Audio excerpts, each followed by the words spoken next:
Hey there, Jira enthusiasts. If you're diving into project management with Jira, you know that keeping your tasks and stories connected is key to smooth workflows. In this video, we'll walk you through how to link a task to a story in Jira for 2025, making your projects more organized and efficient. Let's jump right in. First off, why bother linking tasks to stories? Well, stories represent larger goals or features, while tasks are the actionable steps to get there. Linking them helps track progress, dependencies, and provides better visibility for your team. Before we start, make sure you're logged into your Jira account and have the necessary permissions. We're assuming you're using the latest 2025 version, which has some updated interfaces for easier navigation. Step 1.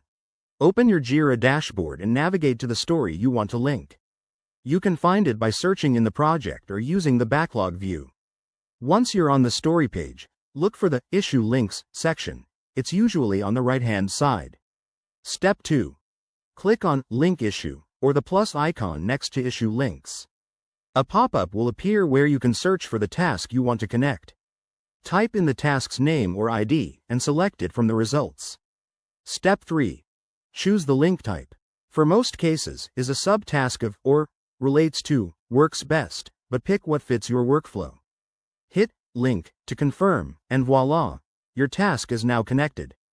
Don't forget to add a description in the link if needed. It helps your team understand the relationship better. If you run into issues, like permission errors, double-check your user settings or consult your Jira admin. Once linked, you can view the connections in the story's details or use Jira's reporting tools to see how everything ties together. This not only streamlines your work but also makes reporting a breeze. There you have it. Linking tasks to stories in Jira is straightforward and powerful. Give it a try on your next project and watch your efficiency soar. If you found this helpful, hit that like button and subscribe for more Jira tips. Thanks for watching, and see you in the next one.